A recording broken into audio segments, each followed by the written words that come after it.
So far, I have read and listened to approximately over 350 self-improvement books. Initially, my motivation for reading was all about money. The goal was to earn $10,000 a month. Books that I read helped me tremendously to reach that goal and taught me life-changing lessons. In this video, I will share 10 of those lessons with you. Number 1, don't live below your means. Expand your means. I believe I got this advice from Robert Kiyosaki's book called Second Chance. Kiyosaki says, if you go to a financial planner, he will tell you to save money and cut expenses, so you will stop buying the things you enjoy, such as dinner in your favorite restaurant. He says, why don't we look at the other side of the equation? Why don't we find ways to earn more money so that the price of dinner becomes irrelevant? Cutting expenses is a passion killer. Nobody wakes up excited in the morning and says, I'm going to cut costs here and there so that I have a few extra dollars.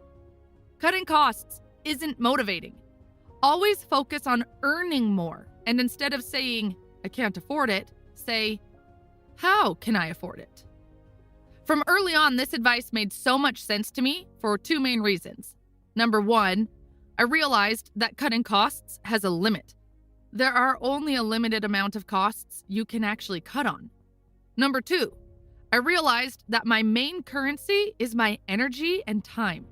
I can use 1 hour of my energy to cut, let's say, $10, or use the same energy to earn $100. I know people who keep an Excel file and write down every single thing they buy during the day, constantly search for ways to cut expenses, go from shop to save a few dollars, and spend their limited willpower so that they don't buy $5 things that they love. All these require so much energy, and I think you have a much better return if you invest that energy into earning more money. Earning more isn't that scary.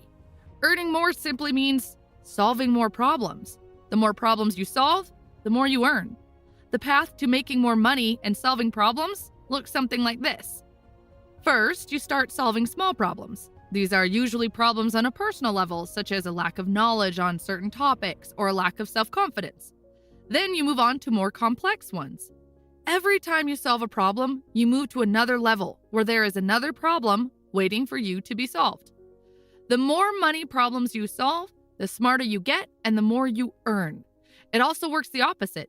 The more money problems you ignore, the poorer you get. Number 2. What's the worst that can happen? This lesson doesn't come from a finance book, but a personal development book called How to Stop Worrying and Start Living by Dale Carnegie. However, it has been extremely useful to me in investing and business overall. As you've probably noticed, the majority of our worries and stress are related to money. For example, what if I invest in this business idea but it doesn't succeed? What if I invest in this company but lose everything? What if I borrow money but can't pay it off? Whenever I felt fear and worry before making a financial decision, I always asked this question: what is the worst that can happen if I do this? According to Carnegie, things that we believe are really bad are not as bad as we think in reality. I completely agree with this opinion and have witnessed it many times in my own life. This question calms you down immediately and helps you see that even the worst scenario is not as bad as you think. Very often you realize that even if the worst case happened, you can easily live with it. Here's how you can apply this to your own life. Step 1. Analyze the situation honestly and figure out what is the worst that can happen. Step 2. After figuring out what the worst is that can possibly happen, accept it. Accept it as it has already happened. Step 3. Once you accept the worst outcome, calmly devote your time and energy to working on the problem. Acceptance of what has happened is the first step in overcoming the consequences of any misfortune. One of the worst features of worrying is that it destroys our ability to concentrate. When we worry, our minds jump here and there. Acceptance calms us down and lets us focus on the solution. Number 3, the wrong mountain and the sunk cost fallacy. Imagine you are climbing a mountain. And when you are halfway there, you look around and see that you have climbed the wrong mountain.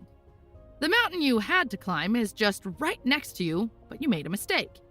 To climb the right mountain, you have to go down, rest a bit, do some planning, and start all over again. Now what do? If you are like most people, you're not going down, even though you know that that is the right thing to do. You're going to say, "What the hell? It sucks to be on the wrong mountain, but I am not going down. I have worked so hard to climb this far. I can't throw away all of my hard work. Plus, the view is not that bad, so I'm going to stay." The reason most of us refuse to go down the wrong mountain is because of a psychological phenomenon called sunk cost fallacy. It's the tendency to value the energy we've already invested or the money we've already spent and ignore the energy or money we'll lose in the future. In other words, we keep our focus on the past instead of on the future. Maybe you are watching this video now and saying, "Well, if I was on that mountain, I would go down and start again." Well, let me ask you this. Your parents wanted you to become a doctor, engineer, or lawyer, so you did as they wanted. Now, you're halfway through your studies and already know that this is the wrong mountain, but you still keep going. Why is that? You work in a job that you hate, but you still keep doing it and will probably do it for the rest of your life. Why is that?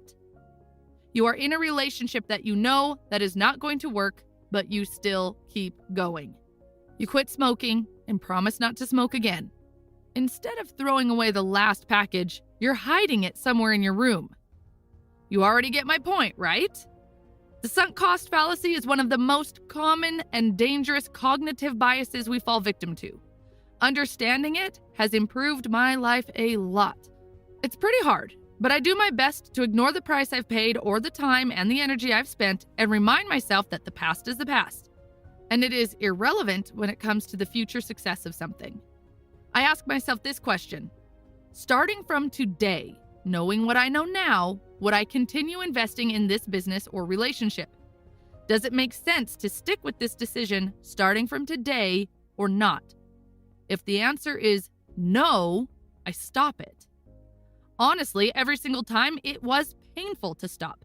It was painful to throw away all that work and money, but in the long term, it was worth it. For example, at the university, I worked on a diploma thesis for 1.5 semesters and completed over 45% of the work, but then realized that I was on the wrong mountain. I extended my studies, threw away all my work, and started from zero. Now, looking back, it was definitely worth it. If I didn't do it, you wouldn't be watching this video right now because my new diploma thesis was about the creation of this YouTube channel, which has been translated into over 10 languages and has close to 4 million subscribers combined. It was a business case type of thesis where I researched how I could create this YouTube channel from scratch and turn it into a profitable business. I enjoyed every minute of work I put into that thesis because I knew that I would implement it in real life.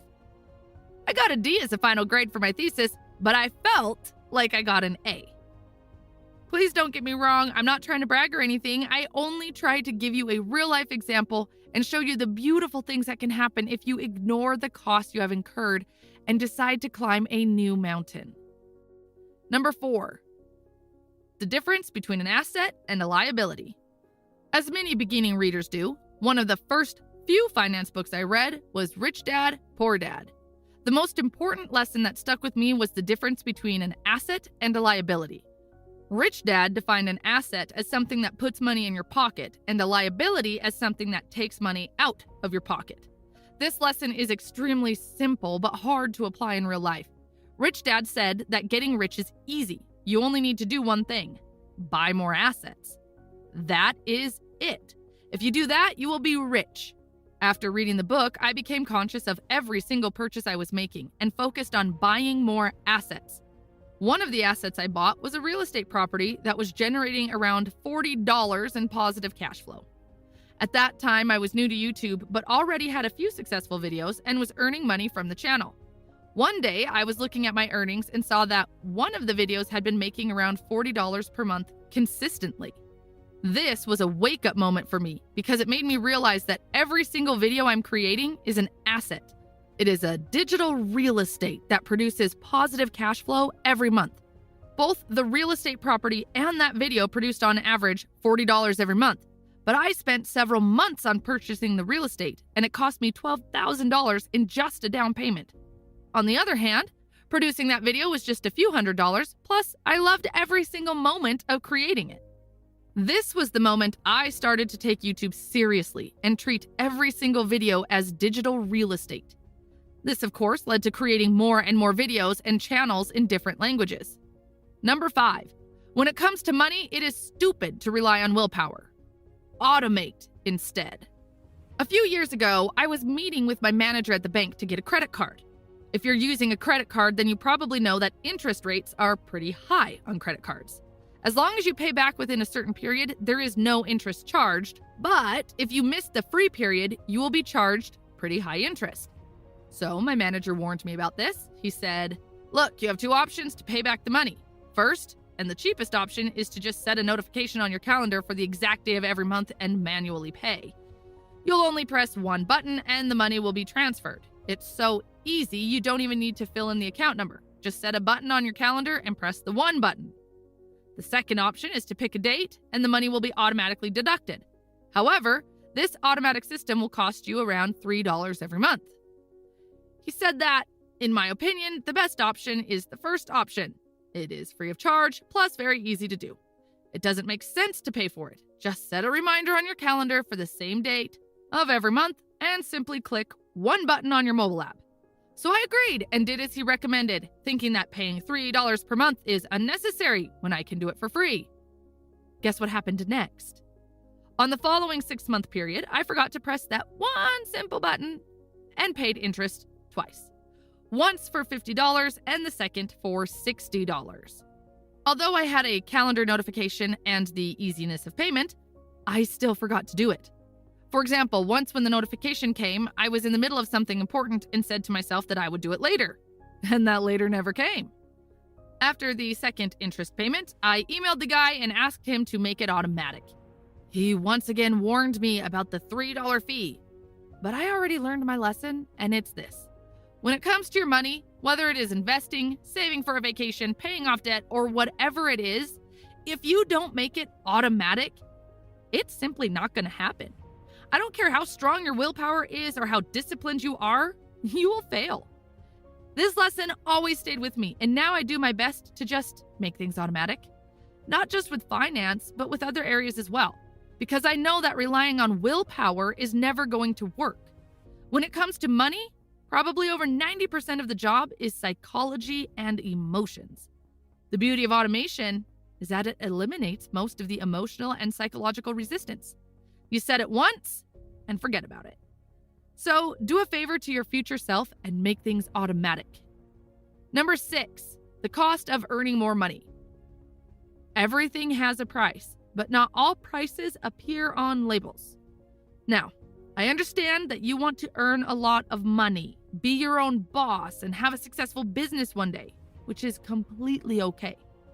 But what is not okay is to want all of these and jump into doing it without understanding the price you have to pay. Here's what I mean. Imagine I come to you and ask if you would like to be a professional MMA fighter and fight in the UFC. You'd probably think that it would be amazing to have fighting skills like those guys and be in great physical shape. However, after giving it some thought, you're highly likely to decline my offer. The reason is that you understand that it will require a tremendous amount of hard work, time, and probably several serious injuries just to become average, let alone to become a professional. You would decline it because you don't want to spend 5 to 6 hours a day in a gym every day, sometimes twice a day. You don't want to be dieting and eating tasteless food for most of your life. You don't want to have arguments with your partner for not spending enough time with him or her. You simply don't want to make all these sacrifices. The price to become an MMA fighter is too high, and you don't want to pay it. No one would call you crazy or a coward for declining this offer, because most people understand that the cost is too high. This example that I just gave applies to becoming a business owner and earning a lot of money. It has a high cost. Becoming a successful business owner is like becoming a great boxer, writer, singer, or doctor. Most of us understand that it will take years of hard work and studying just to become an average doctor. But we don't apply the same logic to earning more money. We expect it to be quick and easy. We expect it to be painless. For example, you wouldn't expect a fat guy with no boxing experience to win a fight against an experienced boxer, but that is what most of us do when it comes to starting a business. Most of us have never started a business or learned about it in school. Most of us come from families who have very poor financial and business skills. We're like that fat guy, yet we expect to start the fight, throw a few punches, and knock out the experienced opponent. This is why most people start a business and then after a few failures, give up, blaming the economy or the competition. The truth is that they didn't understand the cost and were not willing to pay for it. If you want to start something, first, find out what the cost is and if you are truly willing to pay for it. Understanding the cost helped me to not give up very fast and be comfortable with slow progress. When you know that what you are doing has a high cost, you don't give up after a few failures. When you understand the cost, you realize that you have to create imbalance in your life and sacrifice family, friends, and fun time in order to pay that price. Number 7, get rich young. You might have already seen this picture. This is an old couple on vacation. Unfortunately, they are so tired, they can't even enjoy their boat tour. Don't get me wrong, I'm not making fun of this couple. I'm showing it because their picture served as an important reminder for me throughout the years. Here's what I mean. When I started to read personal finance and investing books, I kept getting this advice. If you save a small amount, such as $5 a day, and invest it over the long term, you will have over $1 million in 40 years. Which is true and absolutely makes sense. But I remember having this strange and conflicting feeling whenever I read such advice. First, I would get excited about the possibility of investing a small amount and having $1 million. But I remember after the brief moment of excitement, I would get upset. I would say to myself, okay, yes, I will have $1 million, but I will be old. Do I want to be wealthy when I'm in a wheelchair? Do I want to go on vacation but have no energy and fall asleep? I wanted the $1 million, but not when I was 70. I wanted a nice car, but not when I was old and required physical assistance just to sit in that car. Finally, one day I came across this book called The Millionaire Fast Lane, written by MJ DeMarco, and it completely changed my life. This book is about getting rich quickly and retiring early by creating a business, inventing something, or simply creating things that can bring you a lot of money when you are young. I know when you hear get rich quick, it sounds scammy. But when the author talks about getting rich quick, he doesn't mean getting rich in just a few weeks or months. For example, if you create a business, you might work on it for 5 or 10 years. But once you succeed, you never have to work again in your life. This is what he calls get rich quick. And if you look at it, 10 years is quick compared to investing for 40 years. Even though this is one of my favorite books and I always recommend it, one thing I don't like about it is that it kind of makes fun of long-term investing. As I said earlier, creating a business has its cost.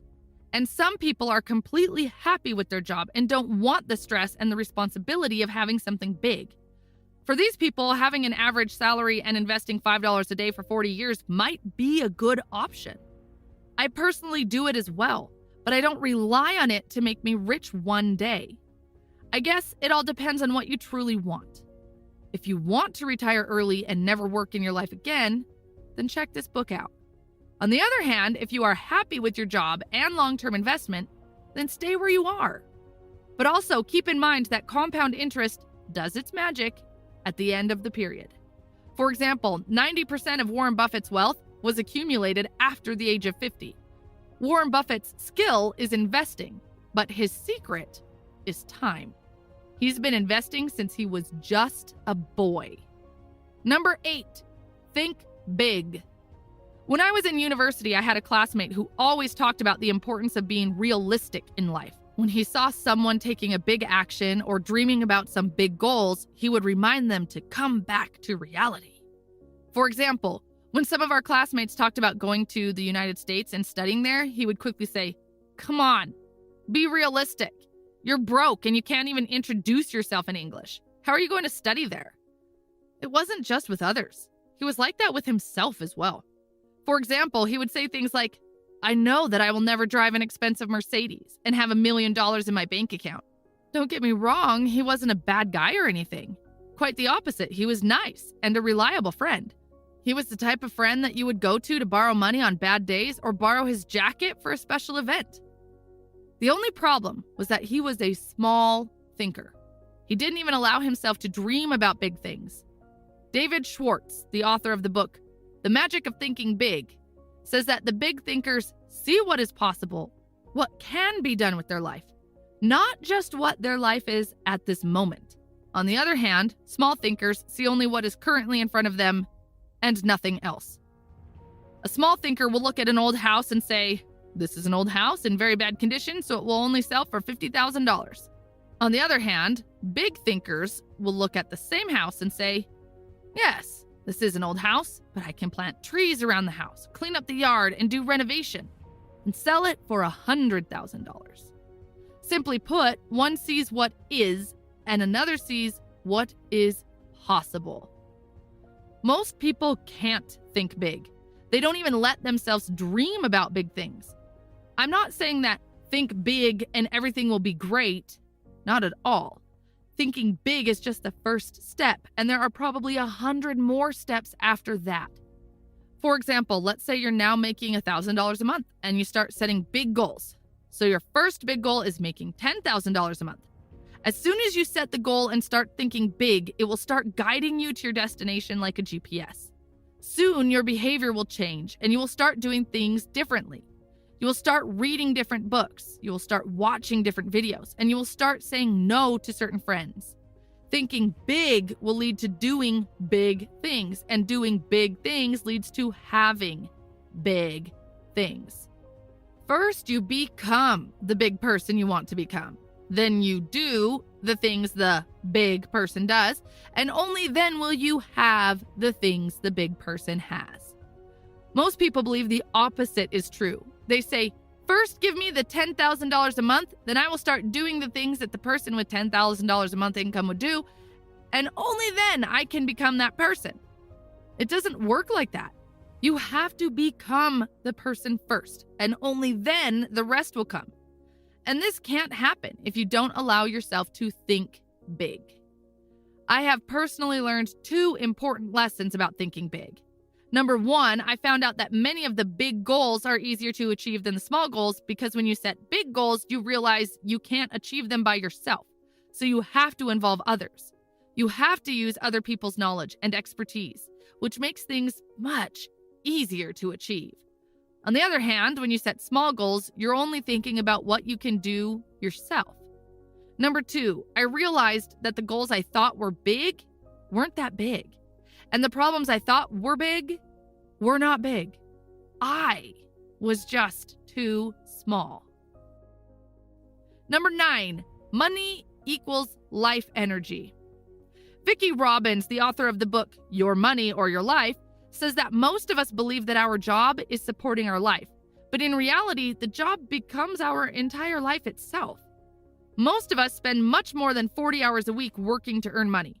For example, we must take time to dress for our jobs, commute to our jobs, and think about our jobs at work and home. We must spend our evenings and weekends in mindless entertainment to forget about our jobs and relax. Almost our entire life is designed around our work. And the reason we work is to earn money. When you look at it this way, you quickly realize that you are selling your life for money. Money equals life energy. When I started to look at money as my life energy, I started to become more aware of how I spent it. Every time I wanted to buy something, I had to ask if it is worth my life energy.